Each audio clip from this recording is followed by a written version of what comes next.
Cabinet members, councillors and members of the public. As usual, the agenda papers and public forum submissions are available on the Council's website. Can I please draw your attention to the emergency evacuation procedure, which is outlined on the agenda and is currently being displayed on the screen, hopefully. Thank you. The meeting is being webcast, and so please can I remind everyone to speak into the microphone to ensure you are clearly heard. Agenda item 9, the company business plans, contains exempt appendices with commercially sensitive information, and any discussion on the content of these appendices will need to be held in exempt session. Cabinet members have been given access to the appendices. Agenda item 2, public forum. So just a reminder that statements and questions will be taken at the time the relevant agenda item is discussed. I will reply to questions or ask the relevant cabinet member to respond. Agenda item 3, apologies for absence. You'll have noticed that I'm not the mayor, so Marvin is not here today. Agenda item 4, declarations of interest. Can I ask any cabinet members to declare any interest? Thanks, Craig. As a non-executive director of Goram, I shall absent myself for 9 and 10 and 11. Thank you. Thanks, Don. Any more? No? Okay, good. Agenda item 5, matters referred for consideration by scrutiny or full council. On this occasion, there are none. Agenda item 6, report from scrutiny commissions. We have one report from the Overview and Scrutiny Management Board, and Councillor Tony Dyer is here to present. Over to you, Tony. Thank you, Councillor Cheney. You've got our referral in front of you, so I won't go into all of the details, but just basically talk about the 3 separate areas. The Goram owns business plan. We recognised and accepted that it's a prudent business plan. I think there was some concerns about making sure that the management of risk was reflected in the business plan, and Osmond members felt that work was needed to ensure that the risk was laid out in a clear and accessible way. In terms of Bristol holding, again, it was a comment about the necessity of maintaining the risk assurance overview, and it was highlighted that it was recommended that the committee model working group involve Bristol holding in programming into the work stream democratic oversight and constitutional arrangements of external companies. You'd be not unsurprised to learn that quite a lot of the report is about Bristol Waste. I mean, cabinet members received from the Osmond reports that there was a great deal of concern regarding the delays to the Bristol Waste business plan, plus the fact that it was 1 year rather than for the expected 5 years. Given the time limit on the speech, I do not intend to go into detail as our concerns are laid out in the report, as I mentioned earlier. Nevertheless, it is clear that a lot of work needs to be done by all concerned in order to provide reassurance about the ability of Bristol Waste to deliver a sustainable business plan beyond next year, and that work will need to start almost immediately. It is likely that scrutiny of this process will need to be a key element of the community scrutiny work programme for the next civic year, with Osmond involvement as and when required. Thank you. Thank you, Tony, and thanks to Osmond actually for their work on this. I know it's been well received, so thank you. Agenda item 7, Chair's business. Marvin has asked me to plug his raising funds for Southmead Hospital charity as running the London Marathon. He's run 20 miles on Sunday. He wanted us all to know that. So I just thought I'd share that. So please, if you can find the link to support him, it's available on Twitter and LinkedIn and Facebook and so on. Agenda item 8, Homelessness Prevention Grant 2023 to 2025, and accommodation for ex-offenders bid. Over to you, Tom. Thanks, Craig. So the purpose of this report is to seek approval to accept and spend Bristol's Homelessness Prevention Grant allocations for 2023-24 and 24-25 financial years. And these allocations will be over 3 million a year. Bristol we've been experiencing rising rates of homelessness for some time, and since the pandemic we've seen a 25% increase in households, and that's an average of 510 households a month approaching Bristol City Council because of homelessness related issues. We've been using more temporary accommodation than ever. We're now at over 1,200 households in temporary accommodation as of today. And what that also does is adds to financial pressures for the council's general fund, which is currently estimated at 5 million a year. The prevention grant interventions align with services that we currently fund and through other grant funding like the Rough Sleeping Initiative that we currently have from government. It's a step in the right direction for us as a council, which will help in the overall challenges that we face to reduce the number of households in temporary accommodation, reduce the overall level of homelessness and rough sleeping, deliver initiatives that increase access to affordable housing, and deliver higher quality and cost-effective supported housing as an alternative to expensive temporary accommodation. In addition, this report also seeks approval to accept and spend the funding for Bristol's Accommodation for Ex-Offenders scheme for the 2023 to 25 period of just over £500,000. We successfully applied to be a pilot area for this in 2021, securing funding for a new project to help ex-offenders who have been in prison in the last 12 months move into private rented tenancies. And what the project does is it uses funded landlord incentives, rent top-up and rent in advance to remove barriers to new tenancies. During the 21-22 financial year, we were also the most successful of the pilot areas as well. We delivered 40 new tenancies against a target of 30. And the period included a funding extension as well to allow for the initial full 12 months and a further 6 months extension to March 23. We've been the most successful pilot area, and it's now DLUC at the National Department for Levelling Up Housing and Communities have been keen to learn from our approach to see what can be learned for other areas of the country. So I commend this report to Cabinet. Thanks, Tom. So we've received no public forum statements or questions on this one. Do any Cabinet members wish to comment? Ellie? Just quickly to say, you know, it's a really great public health approach, I think, to homelessness, and it's also really great to see the focus on domestic abuse in this report as well, and that investment there to action some of the outcomes of the Mayor's Commission on Domestic Abuse again. So it's just embedding that within all areas of the council, which is just really great to see. Thank you. Any more comments? No? I mean, I'd probably just comment on on congratulating the team really on doing work that's receiving national recognition. It goes under the radar quite often, these sorts of things, so big thanks to the team. So back to you then, Tom, for the decision, which I support. In terms of the decision to be made today, I approve the recommendations as set out in the report. Thank you.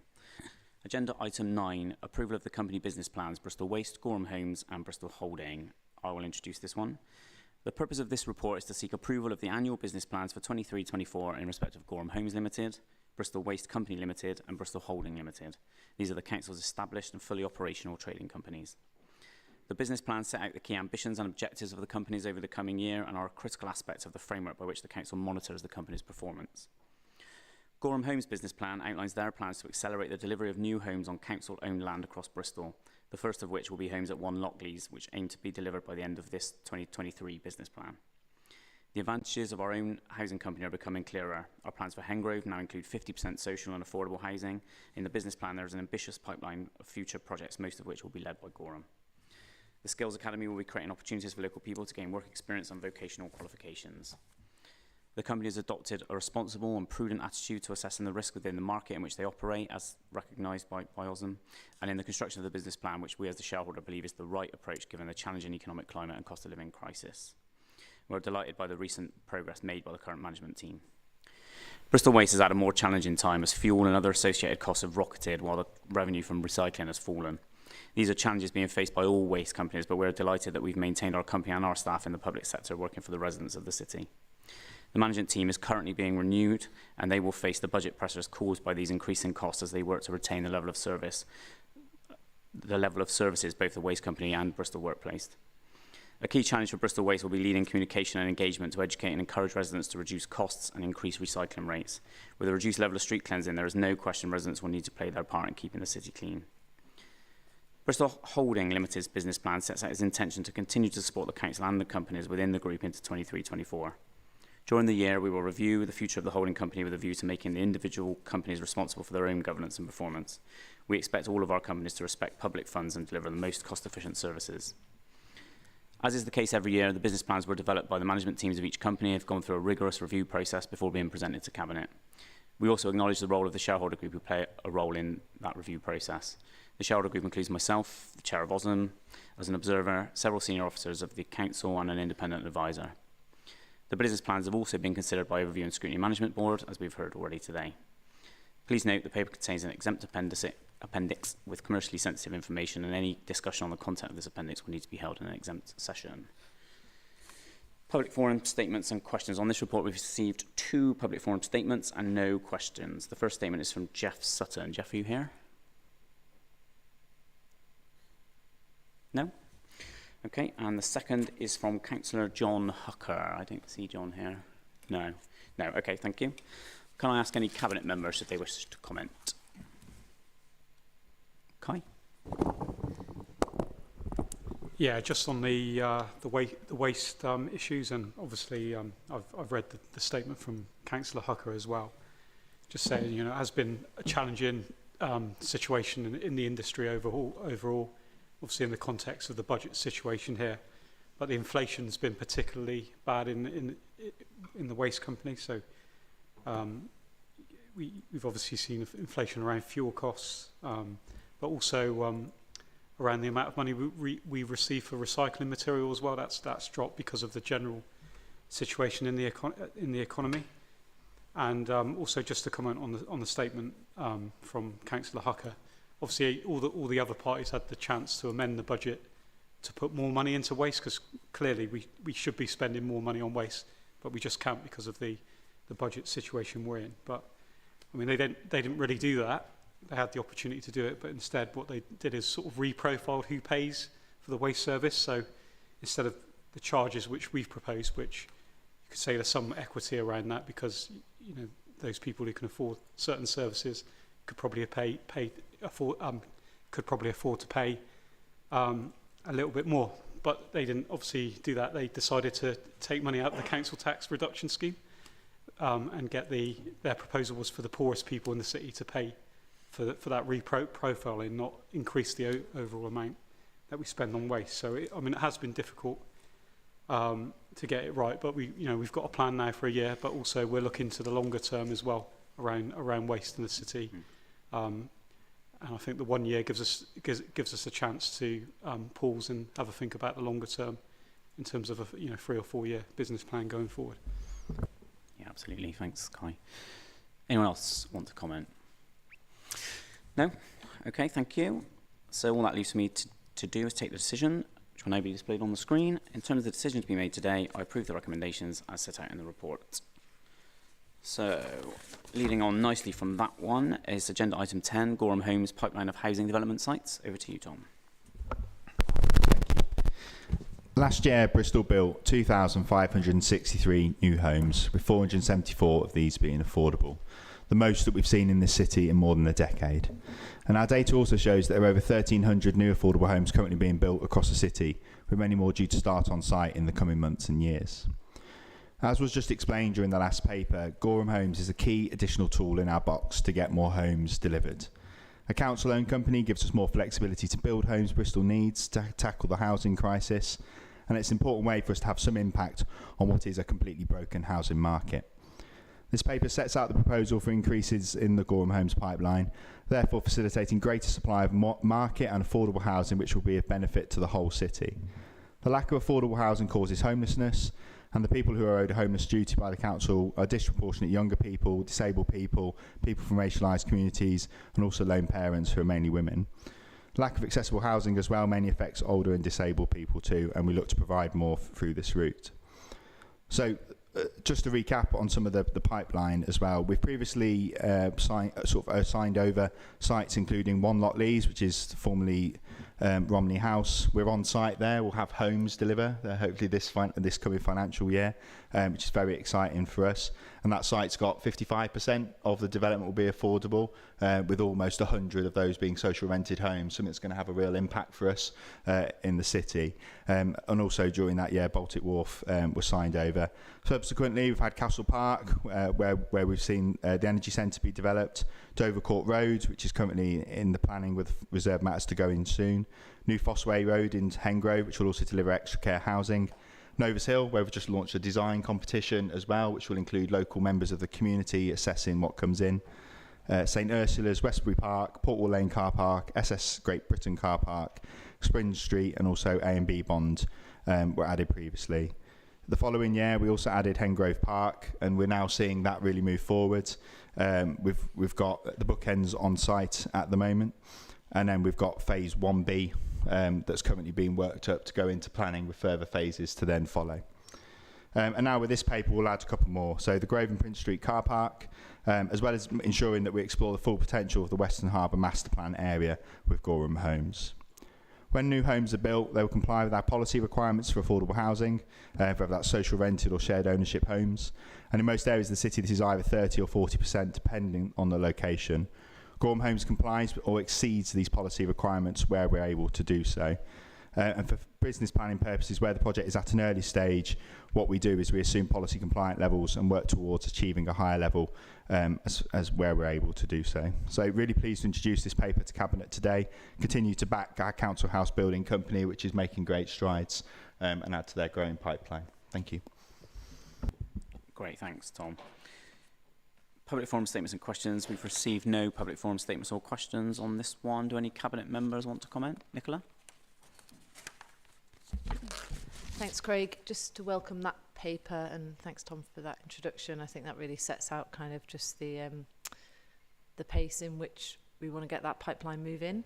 I think just to, Tom talked about affordable housing policy as part of one of the key strands of our planning policy, but there are also many other planning policies as well, which Goram Homes are stewards of in their applications. And so there are sites on there that are really fantastic city centre locations, and that requires a particular type of developer to take them forward. And really for me, as in my role, that's why I'm so supportive of Goram taking those sites, because they need to be done well and they need to be high quality, and they also need to respect their setting, and I think that we can do that.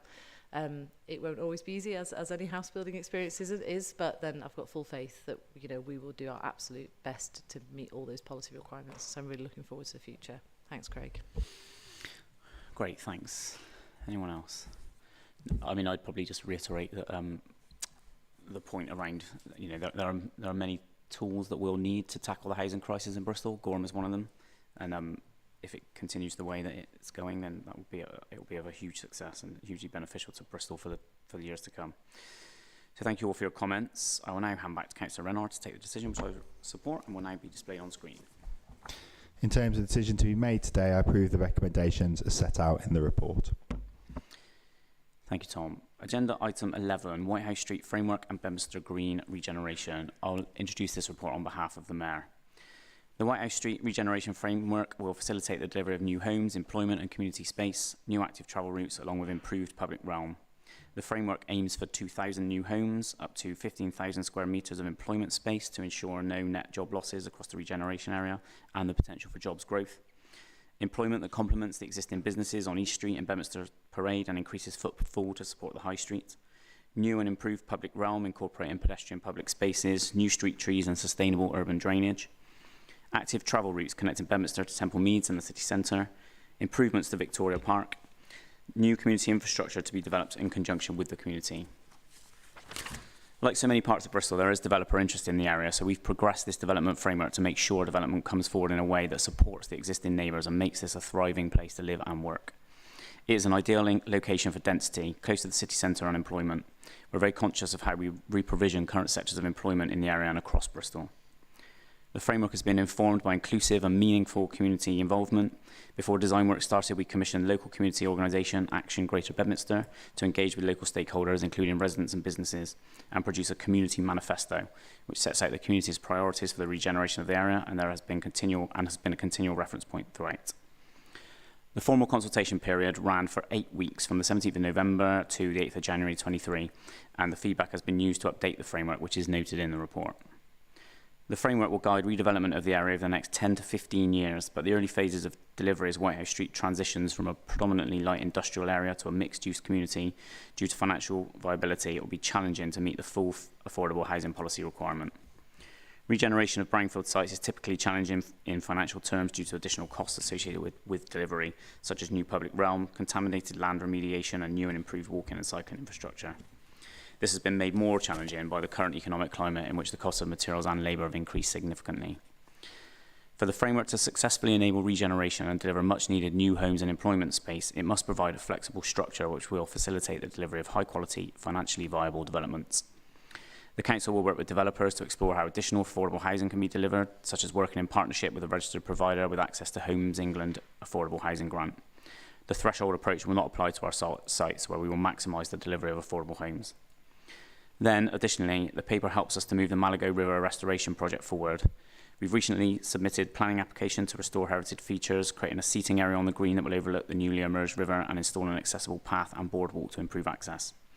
This will enhance the channel and banks of the Malago to a more natural condition to encourage biodiversity. This will include widening the river corridor, altering the flow speed to allow vegetation to grow, and removing and treating invasive non-native species to allow native species to thrive. Restoring the river is one of the many benefits the regeneration of Bedminster Green will bring to the area, along with building much needed homes in our growing city, making it easier to travel and heat homes more sustainably and helping to revive the local high street, East Street. On this report, we've had 2 public forum statements. The first is from Bristol Disability Equalities Forum, David Redgewell. Welcome, David. You have 1 minute. I'll let you know when you're running out of time.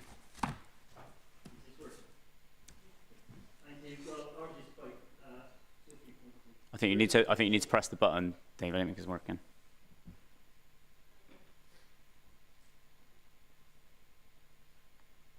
So our first point is really about making sure the housing has every standard and disability housing appointment for the May. We need to make sure we've got more affordable accessible housing in the city, particularly in the city centre and the south east of the river. Second point really is about access and the framework for walking and cycling, which we welcome, stable transport. Third point really is with the Chief Executive of Bristol makes to me. We need a framework from the Western and Local Authority on public transport access to South Bristol. We haven't had one, and it's their responsibility, and I would suggest that we get a proper framework from them regarding access by public transport, both bus, and making sure that full access of Bedminster Station, including things like CTC, TV, and access to make that station safe, so it can serve all city development. So those are our really main points, but we need to make it fully accessible, but also, I think, Whitehouse is taking over as a transport authority. They have a duty now to start informing Bristol of their plans to increase the public transport in the area and make sure it works for the people living in the new community. Great, thanks, David. You're exactly 1 minute as well. Well done. Yeah, you've done a few. So the next statement is from Councillor Tony Dyer. Over to you, Tony. Thank you, Craig.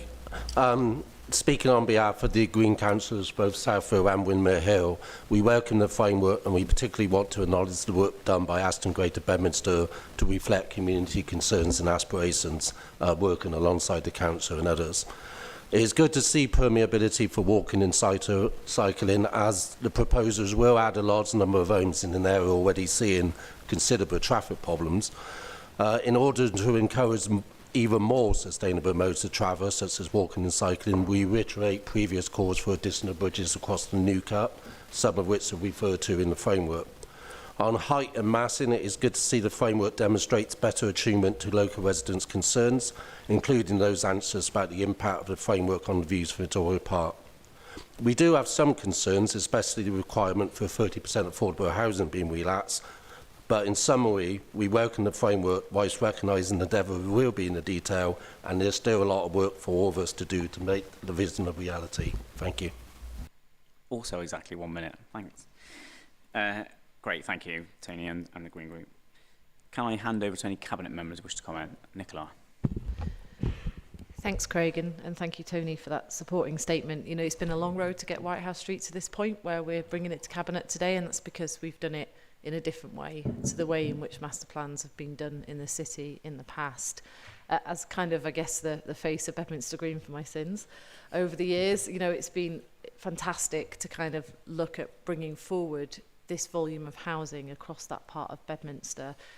And in this example, working with Action for Greater Bedminster, just trying to actually learn those lessons, frankly, where we're not in control of all the land as the council, and how we can use our kind of arms and legs and our kind of power and master planning ability to kind of shape and bring together what's a much bigger piece of land in a way that will really actually suit and build a healthy, balanced community that's people-centric. The thing that hasn't been referenced yet, and I just think it's a good plug, and I'm looking at Councillor Dudd here, is also the commitment to the heat network in this part of the city. There's a phenomenal opportunity to deliver low-carbon housing across the whole of Bedminster and Southfield as a result of these two investments.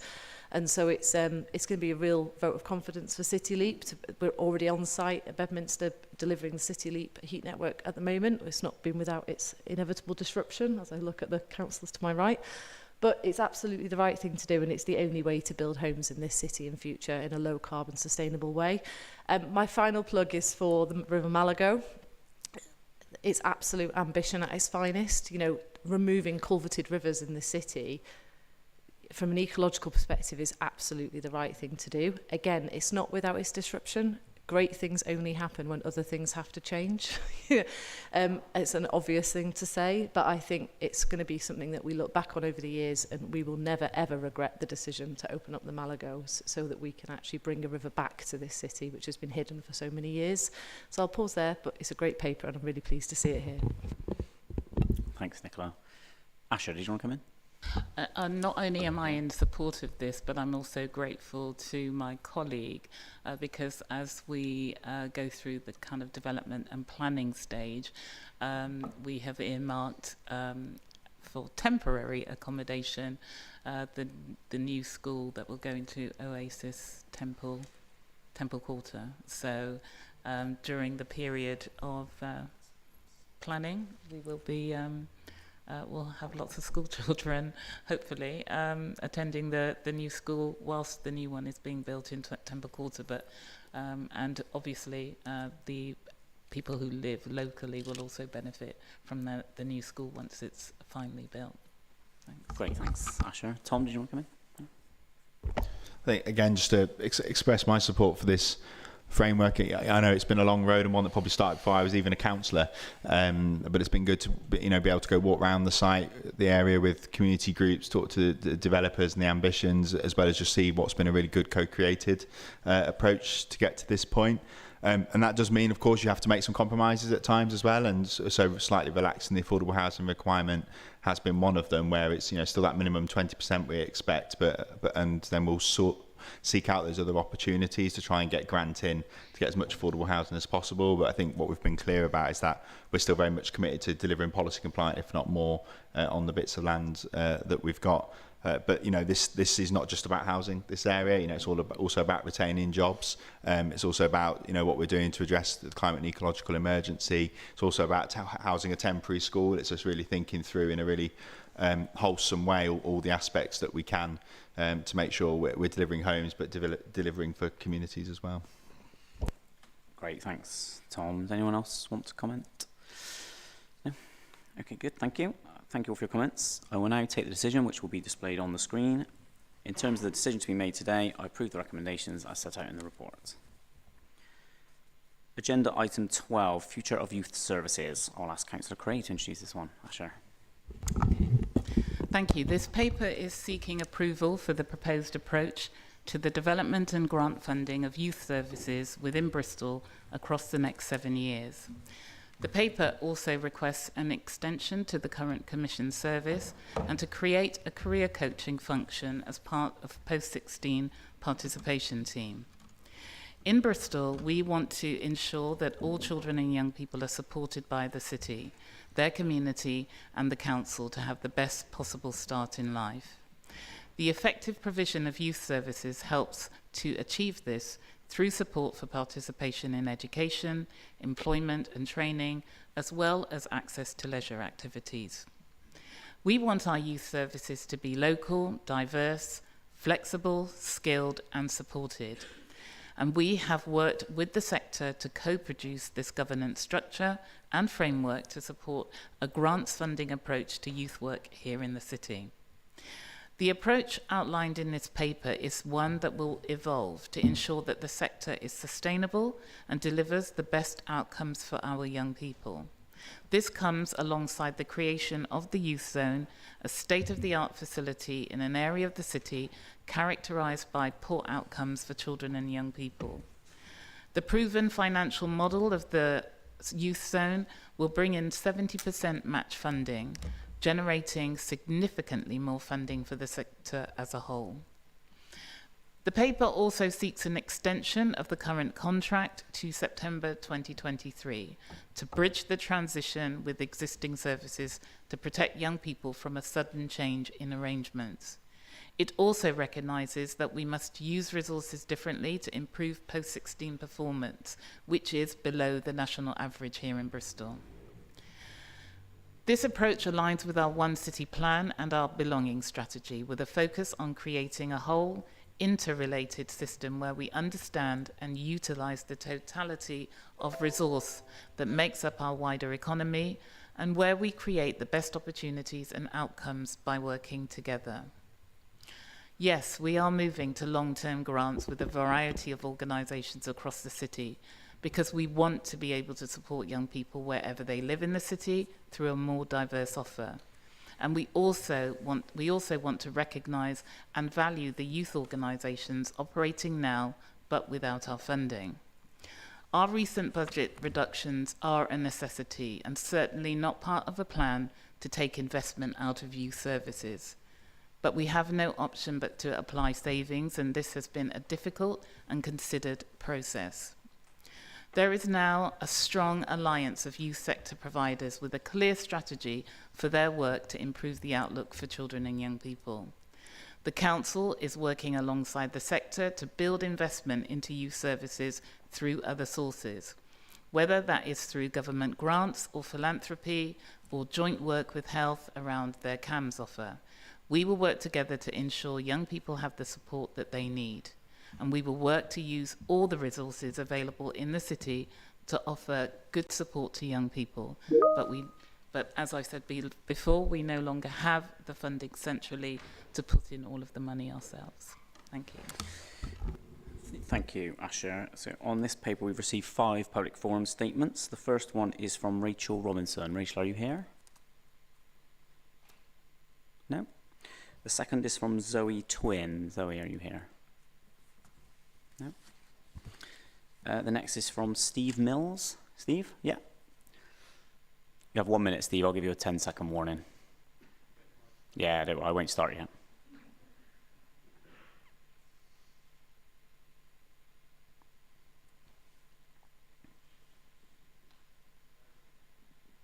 Okay.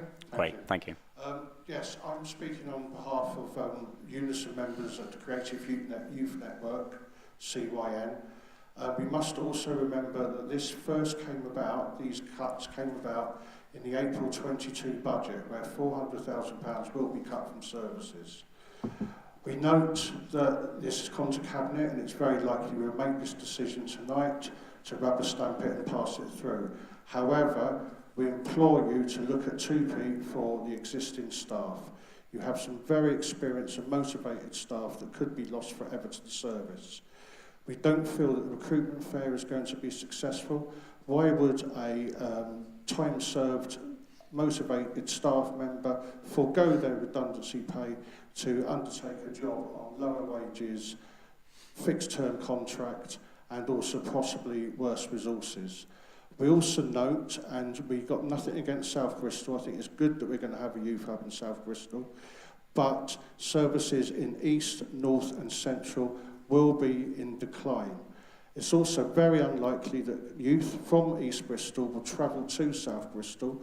Sometimes it won't be cost effective for them, but also there is issues around gangs, crime, and also poor mental health at the moment. This is not the time to be cutting youth services. I implore you to speak to the staff at CYN who actually deliver these services to our young people and ascertain their thoughts before you make any decisions on this or decisions following this paper. Please. Time is up now, Steve. You've had almost 2 minutes, so thank you. Thank you for your comments. The next statement is from Mark Coates. Mark, I can see you there. Thank you. I'd like to start by saying there's lots that's positive in the proposals, particularly the co-design with the sector, so thank you for that. But the papers before Cabinet today do not adequately explain the significant issues and risks that arise from these proposals. Bristol currently has outstanding youth services. That word outstanding isn't mine, it's the quality mark accreditation that the National Youth Agency have just awarded to Creative Youth Network and the services that we deliver here. But as a result of tonight's decisions, that service will be dismantled and replaced by something very different and much smaller scale. Not in the papers, but known within the sector, is that the new grants will not fund any one-to-one support for young people. The young people who need one-to-one support are the most vulnerable young people in this city, and their service is about to be discontinued. This will most impact young people who are BAME, disabled, have caring responsibilities, and from lower socio-economic backgrounds. From our one-to-one caseload is also a significant number of often very complex safeguarding cases for which CYN is often the lead agency. So you need to know that there's a real risk of inadequate safeguarding if we don't have adequately focused support for the most vulnerable young people. Thank you. Thank you, Mark. The next statement is from Councillor Chris Jackson. Chris. Thank you very much, Chair. I'm very supportive of the decisions made, obviously, as a South Bristol councillor, and the youth zone being in Philwood. And it's great that the council has put in £400,000 in, which will generate another £1 million of private funding coming into South Bristol. Although the youth zone is in Philwood ward, it actually covers maybe 6 or 7 wards closely around it. But there is one issue I have got, not with the paper at all, is access for people who are not in South Bristol. The bus services aren't the best, so in the future, can we see if we can get the South Bristol Youth Zone more linked with the rest of the city? As some of our colleagues up there have said, that could help out. So I'm really pleased with the paper. Thank you very much. Thanks, Chris. Okay, thank you. So we now move on to questions. We had 9 public forum questions. The first is from Matt Peel, Rachel Robinson and Kirsty Wilson. Do we have any of those 3 here? No? Okay, thank you.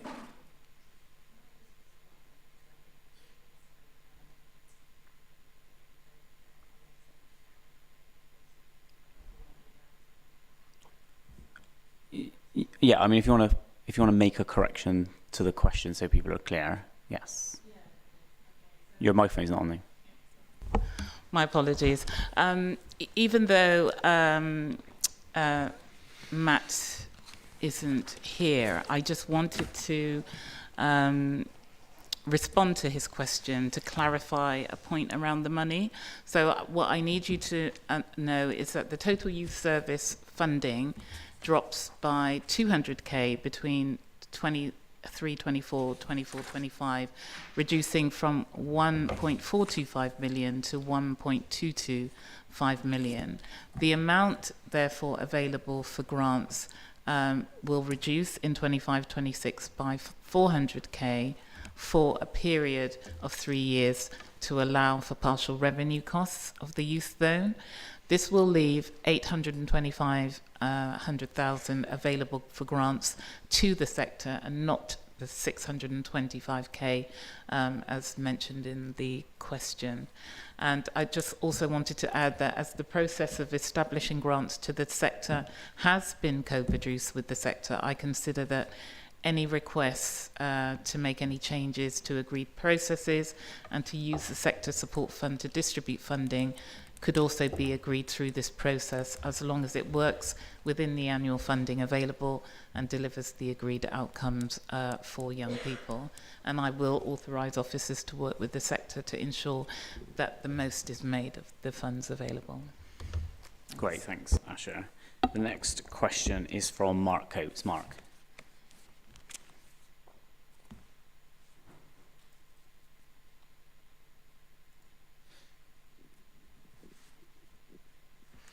We have read the preamble, Mark, so you're welcome to just jump into the question. Thank you. Would you rather I skipped over it?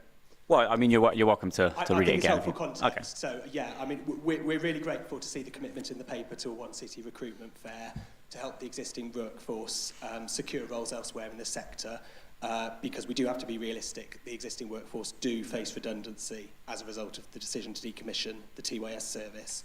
And I would like to thank the Cabinet member and officers for proposing this when we raised our grave concerns around the redundancy and workforce risks. We had a constructive meeting and we agreed what felt like a viable way forward. My question is prompted, though, because the Cabinet report is very light on detail around this.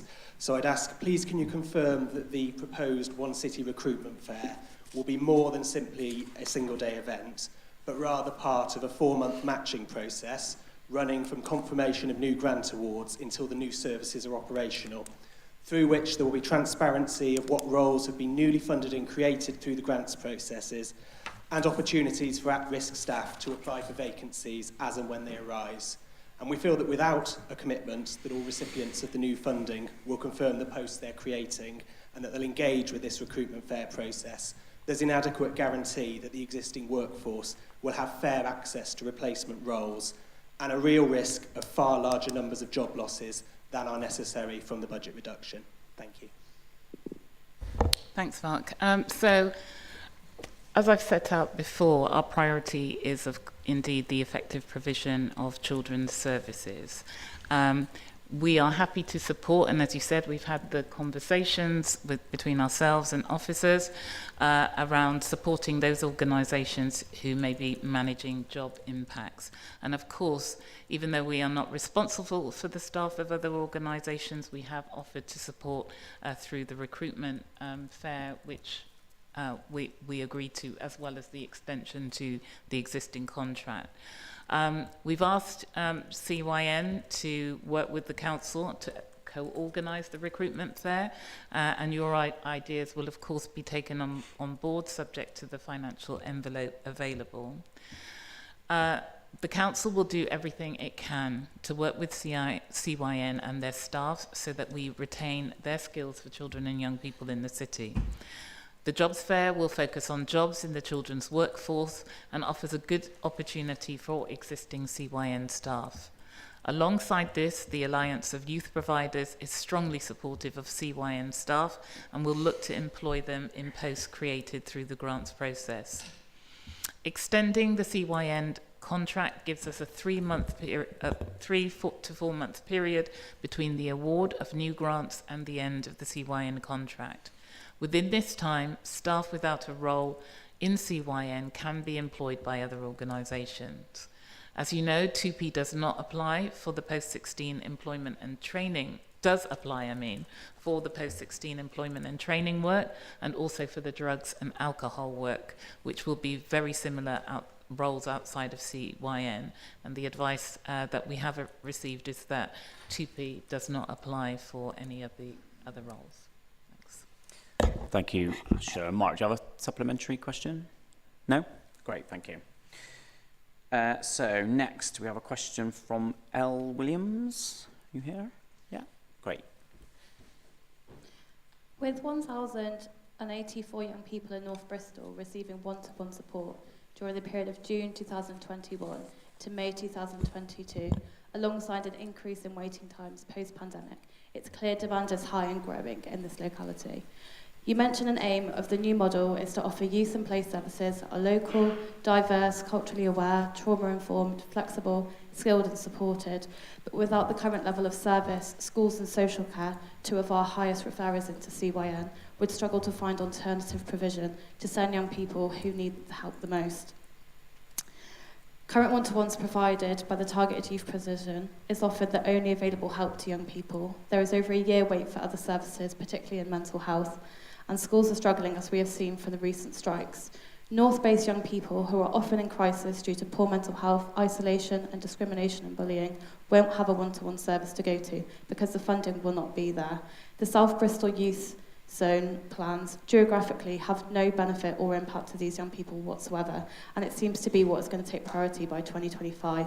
Youth groups also seem to take priority in this proposal, but when there's so many young people that are anxious and isolated, it's our one-to-one work that's an integral part of the re-engagement process for many young people. So my questions are, 1, where are North young people considered in this proposal? And 2, why isn't one-to-one services being prioritised when they're currently in high demand in every area? Okay, so young people in the North are considered equally in our proposals. Work is ongoing to agree funding splits across the areas, and the North will not be disadvantaged. Indeed, our medium-term commitment is to fund a second youth zone in the north of the city, and we hope this is taken forward by a future administration. One-to-one support is an unsustainable model, and our intention is to move towards a blended youth work model that delivers support earlier. Group activities and detached work from community-based voluntary and community sector organisations and through their resources will allow young people to build ongoing relationships rather than short-term referral-based relationships. The new proposals will also entail some bridging youth work support for those who may need a little bit of extra help. The youth zone, as I said, is a part of our ambition for young people and our investment in the future. And youth grants will ensure that young people in the north of the city, as I said, are not disadvantaged, although we will also make every effort to help all young people to access the youth zone wherever they live in the city. Thanks, Asher. Al, do you have a supplementary question?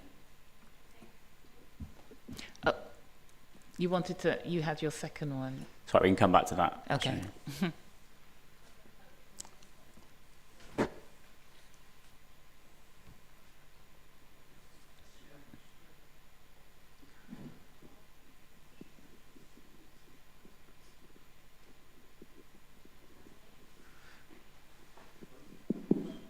There we go. So I think where you're saying about North young people will be treated equally, the reality is if you're starting to invest in South Bristol, I don't see how that's equal. I welcome these plans that you've just mentioned now about a second youth zone in the future, but that isn't guaranteed. This is all just based on, hoping that this is something that happens in the future. The current one-to-one service is sustainable. It gets results, and being a one-to-one worker myself, I can't see how those one-to-ones that we work with currently are going to go to these youth groups and everything that you're talking about if they can't even leave their bedrooms. So the one-to-one work is integral, as I've said, in getting young people to those youth groups in the first place. Otherwise, there won't be youth groups to run if young people won't be able to get there. Okay. So just a reminder, the report I'm bringing today was co-produced with the sector, over 70 youth organisations. This is your report. It's not just my report, it's your report. Everything that is in this report has been down to the conversations, negotiations and collaboration that we've had with over 70 youth-based organisations across the city. I want to just also remind you, everyone, that our commitment to the youth zone is essential given the level of funding that our investment actually triggers. And in an ever diminishing envelope of funding, it is crucial that we look for alternative models and external investment. The numbers that you quoted in your question are not just one-to-one, but are the total number, including EAT support, such as current educational status, not known, September guarantee, and targeted groups. Our future co-produced offer does include one-to-one support, specifically for drugs and alcohol support and education, employment and training support, although this will be commissioned alongside the grants process. So I don't want you to think it may not be at the level, but I say again that the money is not there. We can't retain the same level of service if we've got less money. And so, as I said before, it wasn't a decision that we wanted to make, but unfortunately have been forced to make. And working with the sector, you're the ones who came up with the plans in terms of this is the approach that we're going to take. One-to-one is included in that, but at the level that can be afforded. And I say again, our investment in the sector is only a small proportion of what the sector in its totality actually brings in. So again, as through the youth network and as you work going forward, hopefully we'll be able to draw in more resources and more funding into Bristol to enable us to deliver the level of support that our children and young people need and deserve. So, thanks. Thanks, Asher. Elle, you do have a second supplementary because you had two questions. Do you have a second supplementary?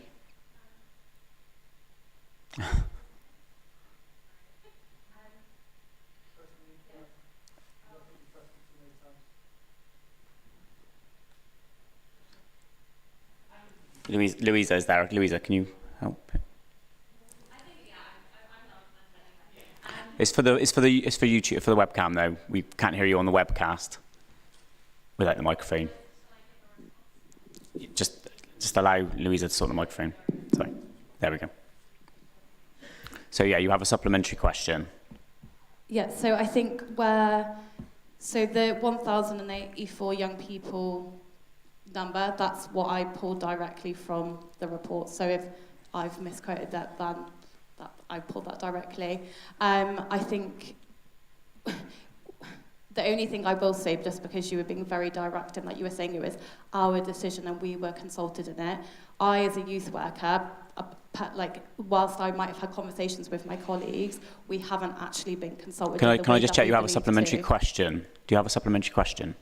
No, I'm just going to ask. Okay. So I'm just asking where that consultation was and where that decision was, because I think it was actually a decision we were forced into. Okay, thank you. It wasn't our decision.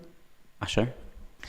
Well, I'm surprised because, like I said, we've been having this conversation for nearly 2 years about the approach that we were going to take with your senior leaders and the representatives of your organisation. So I would have expected during this whole process that some kind of conversation would have been had internally with all the 70-odd organisations that had been.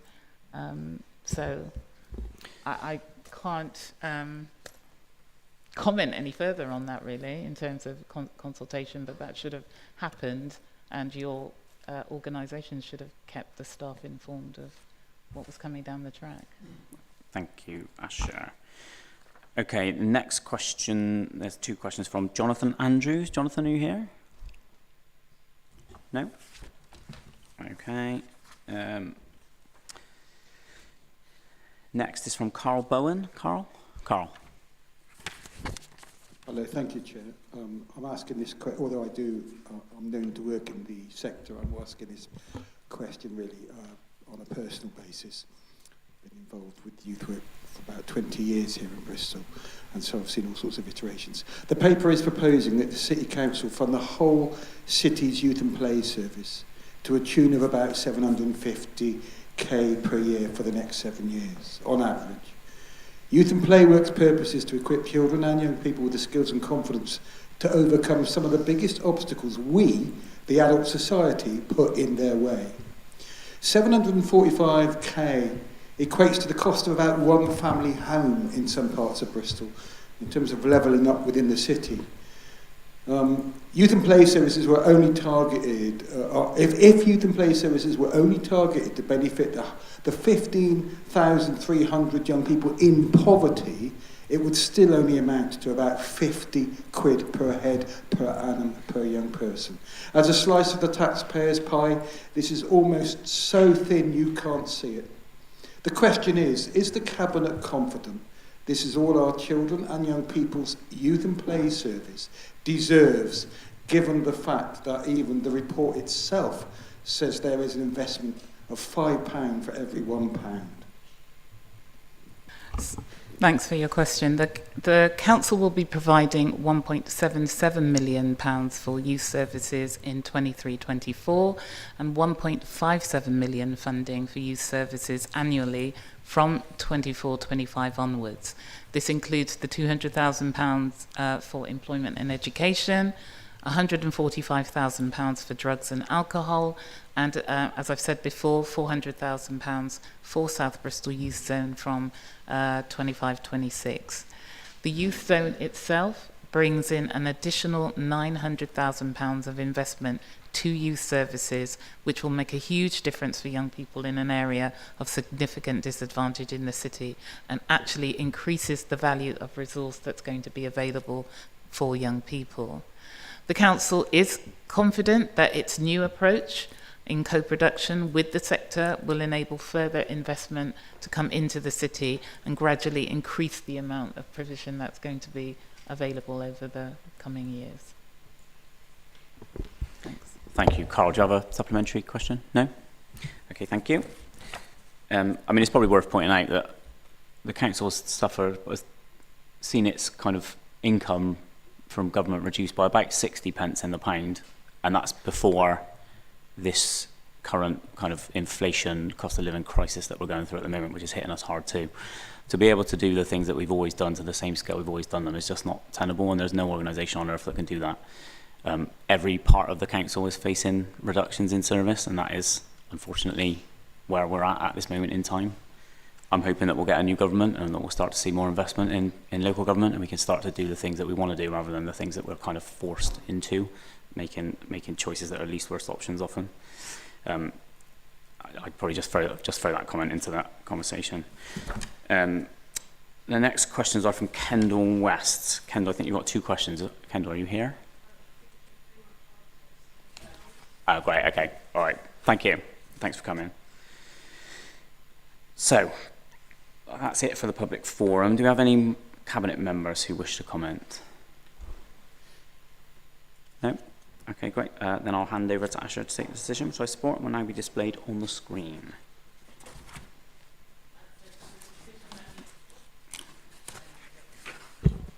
Not working?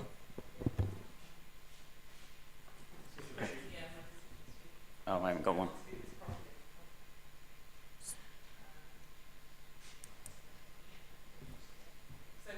Microphone's off.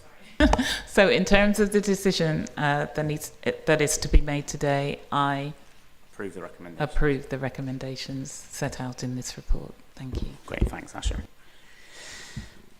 Okay, agenda item 13, the UK Shared Prosperity Fund. I will introduce this one. This paper seeks approval to bid to WECA for the UK Shared Prosperity Fund Communities and Place and Supporting Businesses programme, and to approve the development of a WECA business case co-designed with the other unitary authorities for the UK SPF People and Skills programme. This funding replaces European structural and investment funds which were essential for local regeneration, employment and skills programmes. UK SPF is strongly aligned with the Levelling Up White Paper missions with a primary goal to build pride and place and increase life chances across the UK. The West of England has been allocated over 13 million over the 3 years of the programme, and more than 3.5 million of this money is ring-fenced for a numeracy programme called Multiply. Multiply is an adult numeracy programme which aims to offer support for people to improve their numeracy skills, which will be delivered alongside wider UK SPF programmes.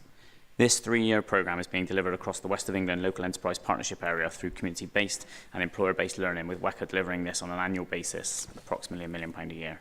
So we had no public forum statements or questions on this one. Can I ask any cabinet members if they want to comment? Ellie? Thanks, Craig. Yeah, it's just great to see the priorities of this bid, a cultural food hub, high street investment, culture in libraries, and BIPCs in our libraries, which supports innovation in the city. Our volunteer programme investment in South Bristol in our parks as well, which is very welcome, and community hubs. So as the paper says, this is how we move from crisis intervention to building resilience. And I just think it's, wish best of success with the bid. It'd be great if we get it. Great, thanks. Ellie, Asher? Yeah, and also obviously they really want this bid to succeed, particularly given the element around the adult numeracy programme that is hopefully will be delivered if the funding comes through. So welcome this additional resource for adult skills. Thank you, Asher. Anyone else? No? So thank you all for your comments. All that leaves is for me to take the decision, which will now be displayed on the screen. So in terms of the decision to be made today, I approve the recommendations as set out in the report. Agenda item 14, Sufficiency Strategy for Children in Care and Care Leavers 2023 to 2024. Asher, back to you. So this paper seeks to approve the Sufficiency Strategy for Children in Care and Care Leavers for 2023-24 for publication. The Council has a legal duty to take steps to ensure we can provide children in care with homes that meet their needs within our area. This involves making sure there is a sufficient range and number of providers capable of meeting the differing needs of our children in care and care leavers. Bristol's current sufficiency strategy was written before the pandemic, and therefore it is necessary to publish an updated strategy refresh that is reflective of the current context. The newly developed strategy has been written in consultation with professionals across social care, education and health, with a commitment to consult and engage children and families in any future projects to develop sufficiency. The Sufficiency strategy sets out our ambitions to keep children local and increase stability by working with partners to develop the local market and create specialist provision. It is important that we increase local sufficiency to meet our aspirations, that all children in Bristol retain consistent links and access to local education, health and social care services. And this strategy sets out how we plan to achieve this. Thank you. Thank you, Asher. On this report, we've received no public forum statements, but we have one question. The question is from Councillor Christine Townsend. Welcome, Christine. Please ask your question. Thank you. So the paper states that since the closure of St Christopher's in 2019, there have been no residential children's homes for disabled children in Bristol. So my question is, will the administration support the application to turn part of the site at St Christopher's into an asset of community value so that we can retain that SEM provision on that site in pretty much the centre of our town? Okay, so the local authority has a legal duty to act in a neutral manner and cannot support applications. The property is not owned by Bristol City Council, and therefore we do not control what comes forward on that site. It will be for the local planning authority to determine. The matter of the lack of SEND provision cannot cloud the legal tests that have to be applied when nominations are considered, as the legal tests apply in all cases. The two legal tests are that the property furthered the social well-being of the local community in the recent past, and in this case, St Christopher's was not used by the community but by a number of local authorities, and the community in which it was located was not pertinent into use of it. And number two, it will continue to further social well-being for the community in the future. The SEND provision is not located in one area. The agenda for the local authority is to work with education providers to keep children in their local school where we can, as we aim to ensure that our children belong in their community as per our belonging strategy. And just a final point, I would say we do have residential provision for disabled children. I visited it last week, and that is both the Bush and Balebrook in the city. Thanks, Asher.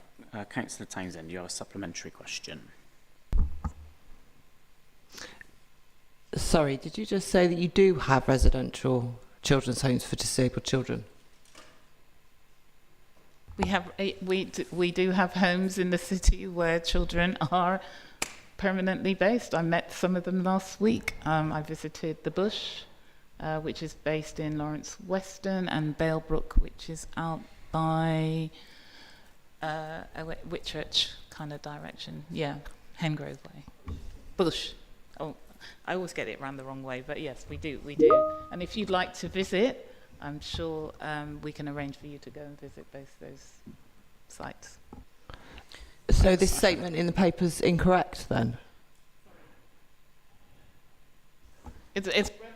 They are residential care homes. We do have 2 residential care homes.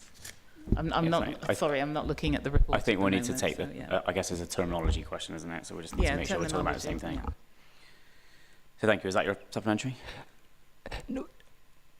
This is a quote from the paper that you've tabled. That. So is it incorrect? Well, I don't know. I think we're potentially using different terminology for similar things. So I think we'll just need to take that away and come back to you with that.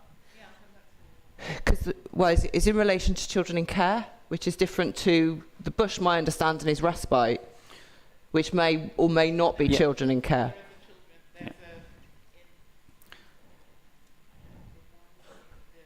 Ashley, your microphone's off.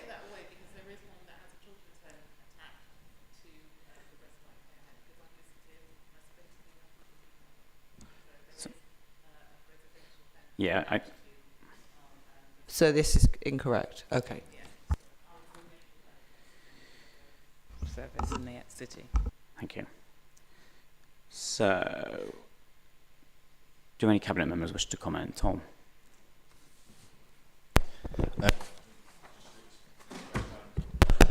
Yeah.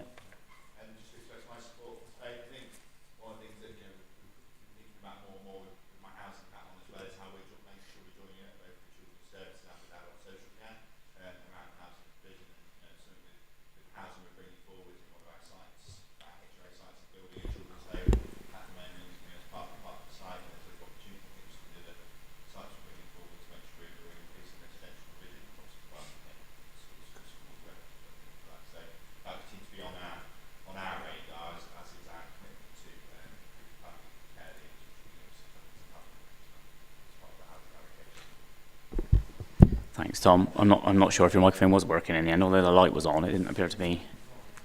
No. We've got issues. I'm looking. Full council should be fun next week if we continue. Okay, thank you. Any more cabinet members want to comment? No. In which case, I thank everyone for their comments and hand back to Councillor Craig to take the decision, which I support, and will now be displayed on the screen. So, in terms of the decision to be made today, I approve the recommendations as set out in the report. Thank you, Asha. So we slightly moved the agenda around because Asha needs to leave to take a train. So we've just moved agenda item 17 up.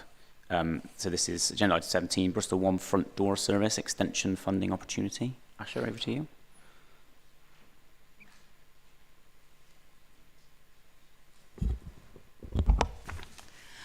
Okay, so this paper seeks Cabinet approval to take up a WECA grant to the value of £695,500 to enable us to extend our One Front Door job matching service. One Front Door acts as a single entry employment support service, connecting job seekers with recruiting employers, employment support, training, education, and wraparound service providers. The existing One Front Door service has been running since the first phase of the pandemic and has been hugely successful in supporting people into employment. The ALGA have picked out our work in this area as an example of good practice, and since its launch in June of 2021, the website has had 95,000 views. The service has offered bespoke support to 662 people, including key priority groups who are often considered further from employment. Approval of this funding will enable us to deliver a service that is a catalyst for positive change for people living within Bristol's most deprived communities by connecting them to employment. In the current cost of living crisis, it is more important than ever to support Bristol job seekers to enhance their skills, knowledge and confidence. And this grant will support at least 1,300 Bristol job seekers, fund a minimum of 20 job fairs in the city, and cover all management, delivery and administration costs of the One Front Door programme. Thank you. Thank you, Asha. We received no public forum statements or questions on this one. Do any cabinet members want to comment? No. In which case, I'll hand back to Councillor Craig to take the decision, which I support, and will now be displayed on the screen. Thank you. So, in terms of the decision to be made today, I approve the recommendations as set out in the report. And I also give my apologies because I have to leave. No problem. Thank you. Thanks, Asha. Agenda item 15, recommissioning of services for Local Healthwatch. I will ask Councillor King to introduce this one. Thank you. This paper seeks approval for the recommissioning of Healthwatch in collaboration with South Gloucestershire and North Somerset councils, continuing in accord with the commissioning strategy developed in 2018.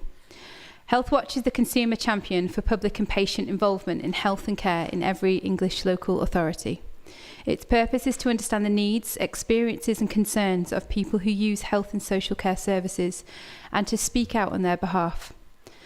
Local authorities have a duty to ensure that an effective local health watch is operating in their area and delivering the activities set out in the legislation. Also to note for context, national funding for Healthwatch has gone from 45 million in 2013 to just 24.5 million in 2021 without accounting for inflation. Commissioning the service collaboratively across the Bristol, North Somerset and South Gloucestershire footprint allows for the benefits of economies of scale and demonstrates an effective use of finite resources. Thank you. Great, thanks, Annie. We've received no public forum statements or questions on this one. Do any cabinet members want to comment? Helen? Just to say briefly that, I mean, obviously it makes sense for us to do it together because that's the footprint of the integrated care system, and that Healthwatch are members of the Bristol Health and Wellbeing Board and also the Partnership Board, and I think that drawing those strands together is really strengthening their voice, the voice of patients and people who've used services, and feeding that into the new integrated care arrangement. So I support the report. Great, thanks, Helen. Any other cabinet members? No, in that case I'll hand back to Councillor King to take the decision, which I support, and will now be displayed on the screen. In terms of the decision to be made today, I approve the recommendations as set out in the report. Next up, agenda item 16, pathway to a single adult social care framework. Helen. I know you can always bank on me to have a very complicated report title. But I'm really pleased to bring this report today because we're moving to a single framework, which I'll bring the full report back in the summer when we do that. But ahead of doing that, there are a number of contracts, as identified in the report, that would come to an end before the new framework is in place. We all know that, similarly to all local authorities across the country, provider costs and the availability of workforce all add to the pressures on adult social care budgets, and moving to a single framework will help both the council and our providers in simplifying and making more transparent how we commission those vital services. I hope that anybody interested in this report has had a particular look at the care ladder that's in one of the appendices, and obviously we work very hard to make sure that people are getting the right support at the lowest end that they want to, rather than that high end support in residential or nursing care. And I'll talk obviously when I bring the full report back in the summer when that substantive report comes in, but it is just worth saying here that we spend many millions of pounds with hundreds of providers with hundreds of contracts. Many of those contracts have different structures and conditions, which makes it difficult and time-consuming for council officers to manage, but also very confusing and resource-intensive for our providers, who might have different contracts on our different frameworks. So different contracts will ask for different information, and if, as we do, we want to encourage voluntary sector and social enterprises to deliver more customised services, we need to make that easier for them to engage with. And for me, that's what co-production really means, and that's where we want to move. So, as you've seen in the report, this is just some contracts which we need to extend to tie in with the new framework. So that's for extra care housing, advocacy, care and support within HMP Bristol, and nighttime care and support services. Brilliant, thanks, Helen. We've received no public forum statements on this one, but we do have two questions. I think they're both from Councillor Tim Y. Yes. Yeah, thanks, Tim, Craig. Helen, thanks for this, and obviously I welcome this. It's obviously a really good thing, and in particular it will make it a lot simpler for providers. I do some tendering work. I recently had to fill in 30,000 words for someone to get on a home care tender. And so whilst I appreciate this is more about the technicalities of just extending the contract, it would be great to get a little bit more detail on the single assessment, and I appreciate you bringing it back next time. But if you can give us a bit more detail about how it's going to be simplified for providers, I mean, some idea of kind of an assurance that we're not going to get 30,000 word framework tenders would be great. And also just a note from the EQIA that there has been some consultation, so kind of a flavour of the feedback and how it's been received by providers would be great. Thanks. Well, we'll be able to, you and I can have more chats about this when the substantive report comes, but certainly keeping the number of tender questions on the application of the framework to a minimum is, as you've said, in the interest of both the council and those providers. So. And having common questions across different kinds of contracts where we can. So minimal mandatory questions, for example, regarding meeting statutory duties for safeguarding. So, if we know the provider, they can provide that information once and we can read it across. And a lot of this also is in preparation because, as you know, local authorities are going to be inspected ourselves by the CQC starting in April. So some of this work will help lay the groundwork for that. And I just think having much more simplified questionnaires will help. And one of the things, it says it in the report, but hopefully we'll do less call-off contracts. But where we do, again, we wouldn't want that to be overburdensome, because usually that's because we need something quickly. And so having a hugely complicated process is not going to help us. Yeah, thanks, Helen. Tim, you've got a supplementary on that one. Do you want to? Got one? No, it was only really, I rolled it all in together saying, you know, how the providers received it so far, Yeah. really. But yeah. So they're pleased, largely, and we do have our provider forums, and obviously we're talking to people about that. It was generally positive, but you know, their questions were, how simple is simple, and how much easier can we make it for people while staying within the law and with contract compliance. But they want to keep the questions to a minimum, because you know, not all providers, especially, as I say, if we want to encourage smaller providers, but on the framework, so that we're not managing as many different kinds of contracts, then you know, a lot of those organisations just haven't got the resource within their own organisation to put all of that information out there. No, that's great. Thank you very much, Helen. I'm sure we'll speak more about it. Yeah, we will. Great, thank you, Tim. Can I ask any Cabinet members if they wish to comment? Tom? No. How about this one? Yes. Oh, there we go.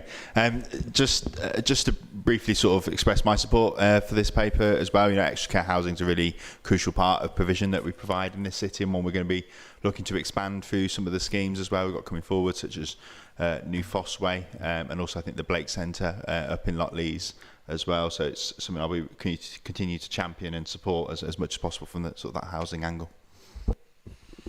Great, thanks, Tom. Any more Cabinet members want to comment? No?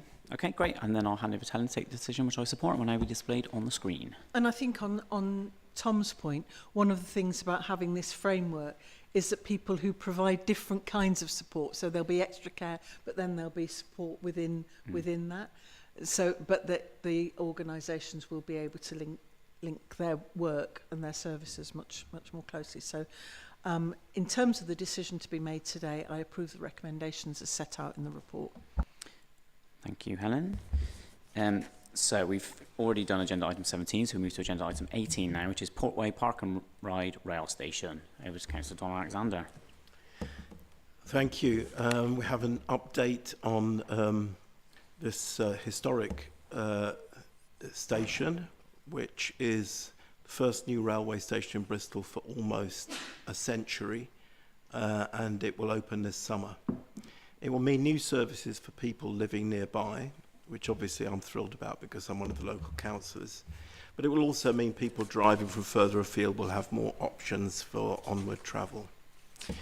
We're also currently making other improvements to the park and ride. We're increasing its size, improving access, particularly pedestrian access and facilities. These works will be complete in time for the station opening. We're also looking at how we can change the bus prioritisation, improve it down the Portway as well. There is a real momentum for improvements to rail in the Bristol City region. The Metro West schemes will see the Portishead line return, as well as new stations, Ashley Down, where I was this morning, Filton, and the jewel in the crown, £95 million investment in Brunel's Templemead station and its environs to improve capacity and unlock the area for development. The paper gives authority for us to approach WECA for 1.2 million to fund additional network rail costs and 0.2 million from BCC. We will also request the 0.2 million of revenue operating costs from WECA over 3 years to start the service. These costs are a consequence of additional works required for tracks, signalling, certification costs, power and communications connections. Some redesign work and changes to construction methodology were required due to ground conditions. With that done, the station will open this summer, and I'm looking forward to the formal opening, which will be a great opportunity to thank all those involved in the work and to push for further delivery of rail infrastructure. As Councillor Bradshaw notes in his statement, infrastructure improvements like these should be closely tied to regional spatial plans. We see how the YTL development in Filton supports the new train station there. As Bristol grows, it's vital that we make plans now for the mass transit system, which will support the population with a viable alternative to car use, integrated with the existing rail network. Thank you. Thanks, Don. On this report, we've received 2 public forum statements. The first is from Rail Future Sevenside. David Redgewell, you have 1 minute. You did make a statement. You need a microphone. You could probably use, yeah.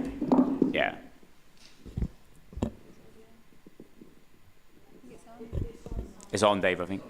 Okay, thank you very much. Well, we welcome, like Don, the opening of Portway Park and Ride Station and the infrastructure that's needed to regenerate the rail services in Greater Bristol.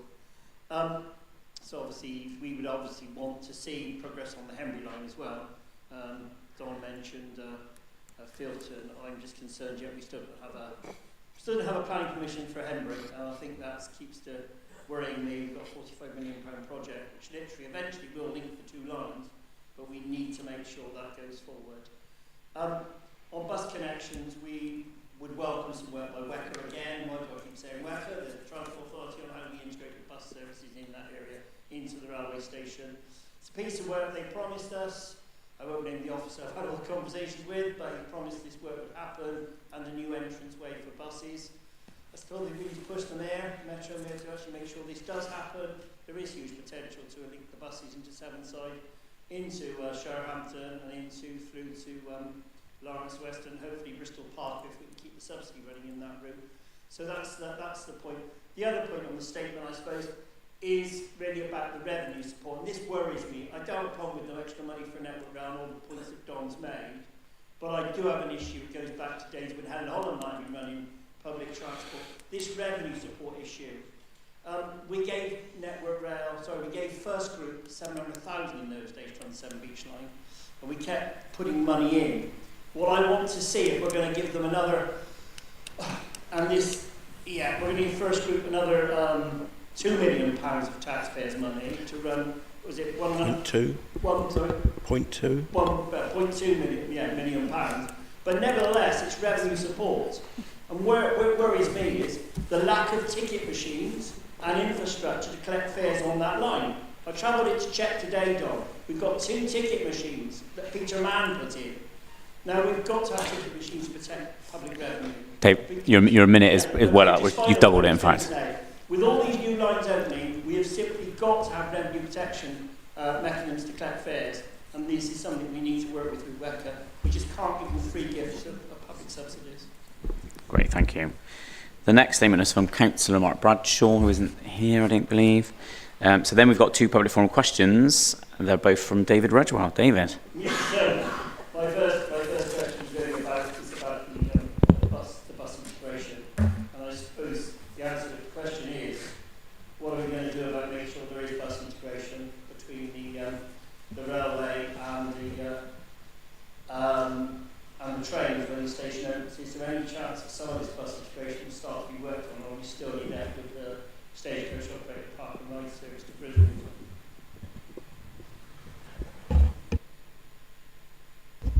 Well, that is, as you know, a WECA matter. I mean, I share your aspirations, obviously.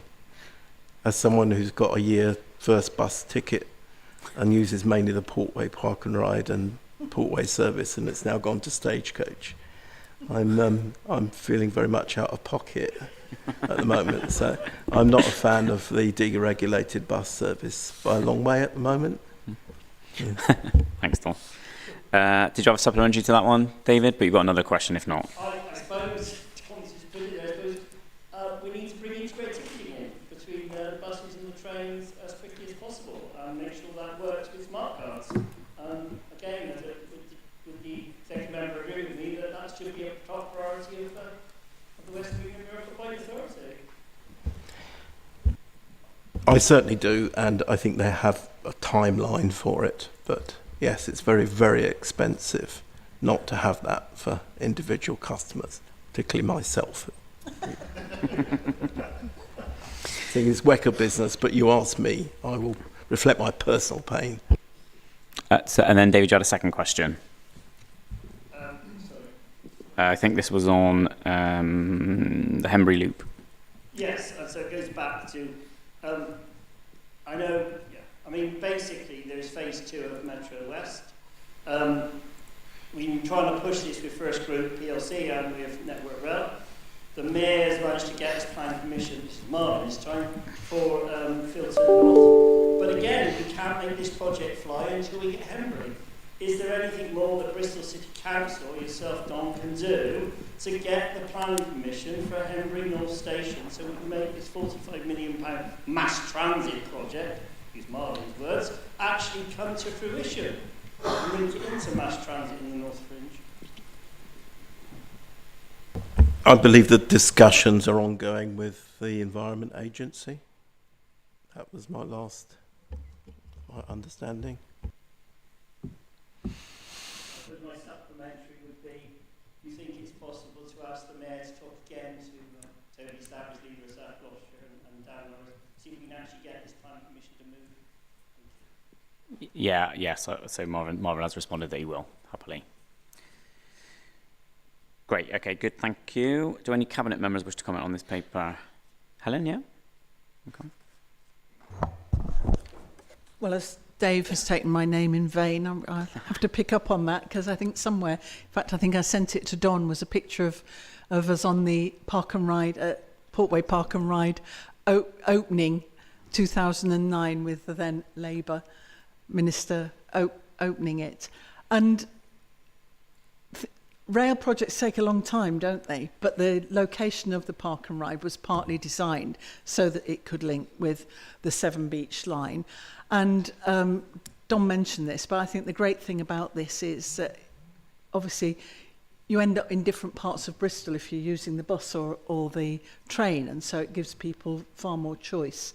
They can get up to Clifton, Redland, Montpellier on the Severn Beach line, so that's a link into those bits of the city as well for people coming to work and so on. But I really welcome this, and I reiterate what Mark said about the ambition has been there for a long time, and it's great to see it happening. Great, thanks. Helen, Kai? Yeah, clearly this is good, fantastic news, and I fully support it.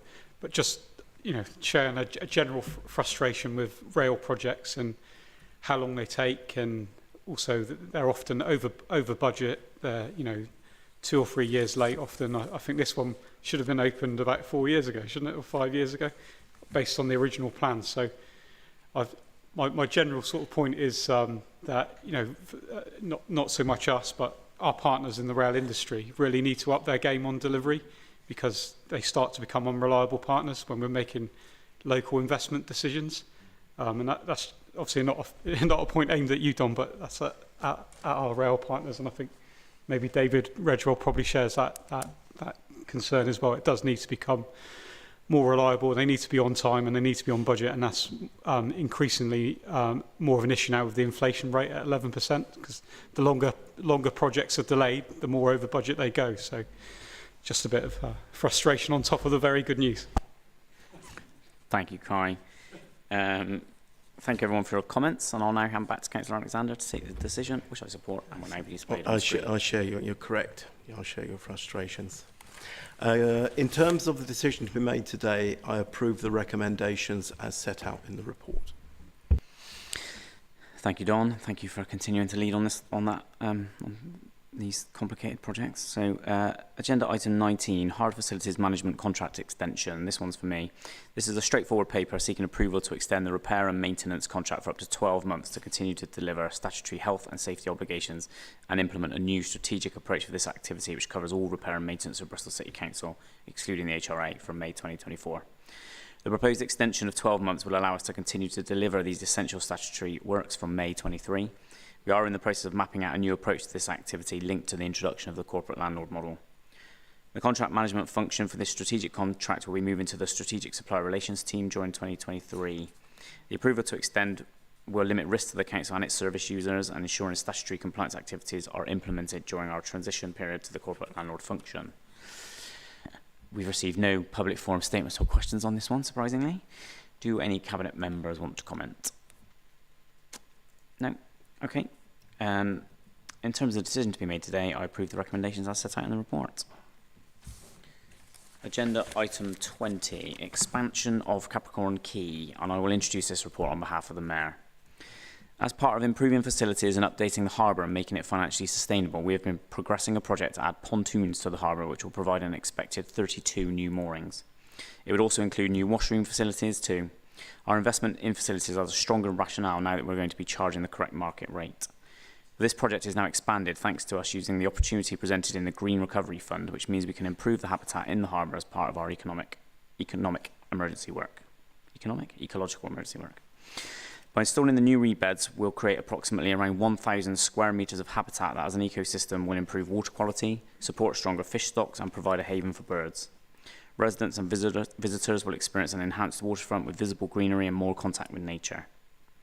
A recent project with Bristol Avon's River Trust highlighted the importance of Bristol harbours and rivers, revealing presence of Atlantic herring, mackerel and Atlantic salmon, European eel and plaice, Dover sole, brown trout and lamprey across our waterways. This project will help support the ecosystems to continue to thrive. So we've had 3 public forum statements on this one and no questions. The first is from Kevin Slade. Kevin, are you here? Yeah, thank you. You have 1 minute, Kevin. I'll give you a shout when you run out of time. Thank you, I'll time myself. Creating Bristol Harbour's biggest eyesore and litter dump is the inevitable result of this hurried and ill-considered proposal, especially as there is no funding in place to allow for the extensive ongoing cost of litter removal and maintenance. This reed bed structure is proposed to be placed directly below a 50-metre stretch of the busiest part of Bristol Harbourside Walkway, outside Brandon Yard development, with no means of access for litter removal. This will result in the inevitable extensive littering with no apparent means of clearance. No cognizance has been made for the fact that the reed beds will be located next to the listed harbour wall and very close to a bat corridor, which is protected species. In summary, no financial provision for regular litter removal, no means of access from the harbour side. No study has been carried out on the effect on a protected species, which is located 6 metres away from the edge of the wall. That is your minute up. No access to the listed harbour wall for inspection and maintenance, and an ongoing financial expense to the ratepayer. The weaker grant money would be far better spent on placing these reed beds in harbour locations not directly exposed to littering by the public. Thank you. Thank you, Kevin. Next up on the agenda, we have Molly Petts. Molly, are you here? No? Okay, and then finally, Fraser Bridgeford. Are you here? Yeah. Fraser, you have 1 minute. Good afternoon. I think some of you know me. I'm chair of the Capricorn Quay Residents Association. I also submitted some questions that haven't appeared that I did send to Democratic Services. I'd like to see those considered after the meeting. I'm past chair of the Bristol Parks Forum and also led the nature section of the voluntary groups during when Bristol was a green capital.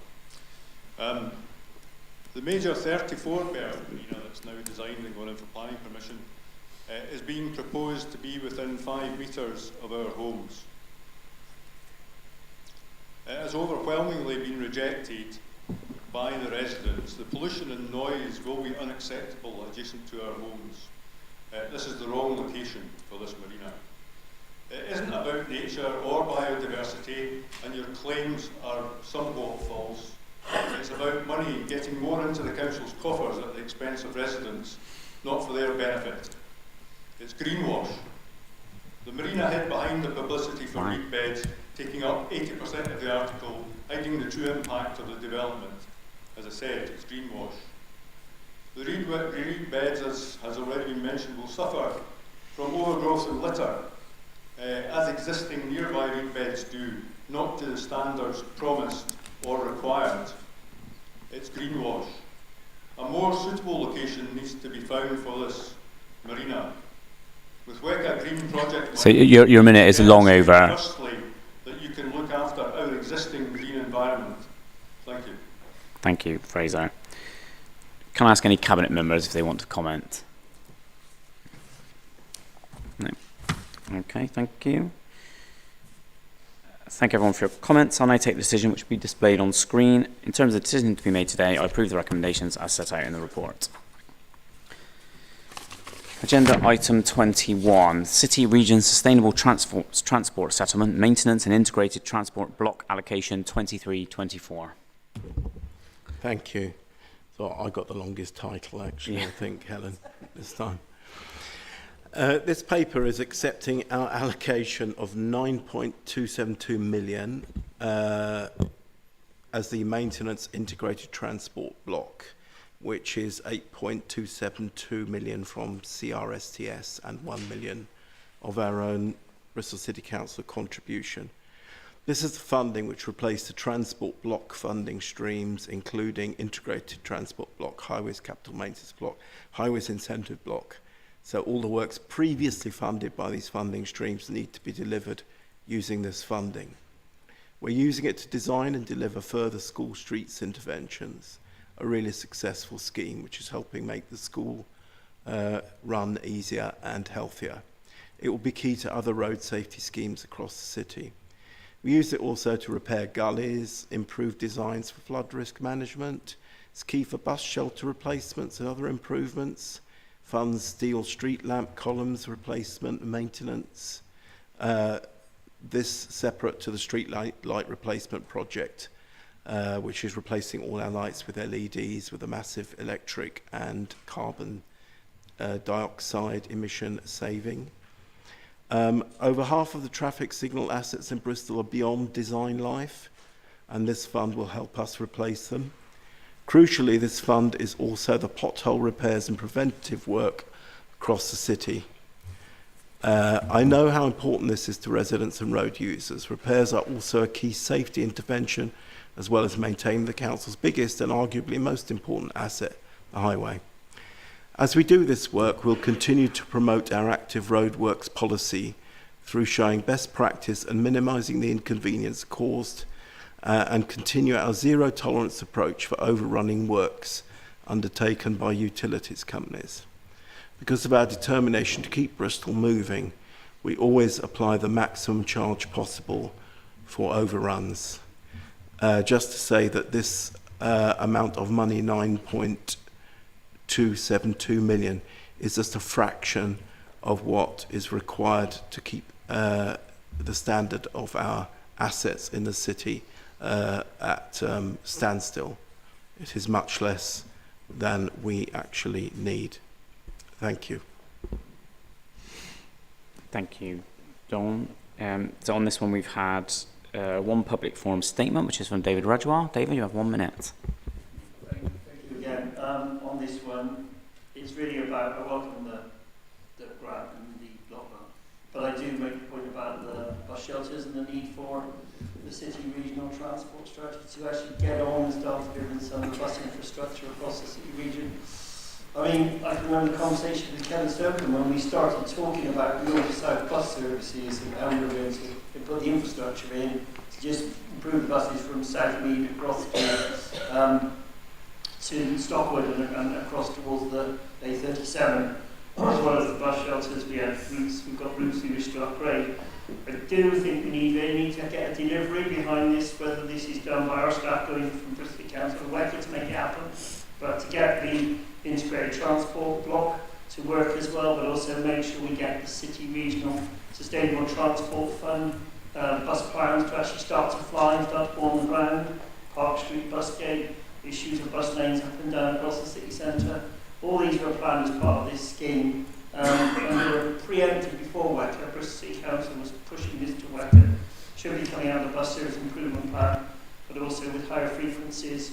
I appreciate we haven't got higher frequencies in the evenings and Sundays as part of an ETO with that first, but I really do want to see this progress, but I want to see the whole scheme start to go on the ground. We've only got 5 years and we know what we get reviews with the Department for Transport, especially with the interests of re-rolling now in the functions of WACA as an authority by the Secretary of State for opening up. So I'd just be very grateful if we could see progress. That's all I'm asking. Perhaps that can be taken back to WECA to make sure we start to get somebody delivering using this plan. Welcome block grant and Don, welcome everything we're doing with it. But I do want to see the bus stuff start to move and the walking and cycling. Thank you. Thank you, David. Turning now to questions, there was one public forum question submitted, which was from Councillor David Wilcox. David. Thank you, Councillor Cheney. Using the money from CRSTS should be a priority of this administration before too much is lost to inflation. I note from the spreadsheet on page 339 of the report that the spending on highways and pothole maintenance is 10 times the scale of investment in school streets, casualty reduction and flood prevention, 8.8 million versus 0.8 million. My question is, can more be spent on improving existing facilities for walkers and cyclists, like providing lighting along the Concord Way, improving facilities for the Bristol to Bath path or the Malago Greenway, please? Thank you. Well, my first point is that the 8.897 million is far less than we actually need to maintain our roads and our pavements. And it's fairly shocking that you suggest that we transfer money out of that, because I have so many emails from elderly people who feel that they have had an accident on a poorly maintained pavement. It is just a fraction of what we actually need to keep our pavements in good condition. Secondly, regarding Concord Way, we didn't put lights on there when it was built originally for environmental reasons. So we are not considering going back on that decision. And also, the money we put into school streets here, casualty reduction and flood prevention, is used to leverage money from other funds, basically. So it is not that it's not a measure of how much we consider each of these important. It is the amount that we put in that we think we can afford in order to leverage the funds that we need. So I think you fundamentally misunderstood what's going on here. Thank you. Thanks, Don. David, do you have a supplementary? Yes, I do. I was told by the Director of Management of Place that the money that we get from parking, including residents parking, was actually paying for the maintenance of the roads of Bristol. So I'm interested to know why we need extra money from CRSTS to pay for this, particularly when there's also pothole maintenance funds available from the DFT.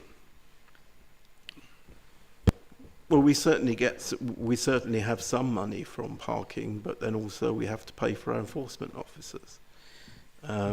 But if you calculate the assets that we have in the city, they would run into probably tens of billions.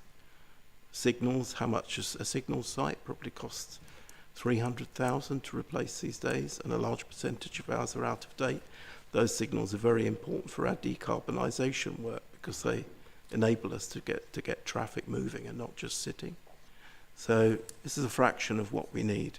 I'm surprised that you challenge that assumption, really.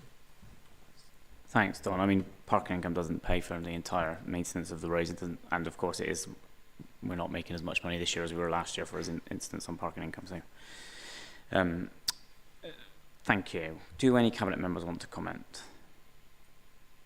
No? Okay. In which case I'll hand back to Councillor Alexander to take the decision, which I support and will now be displayed on the screen.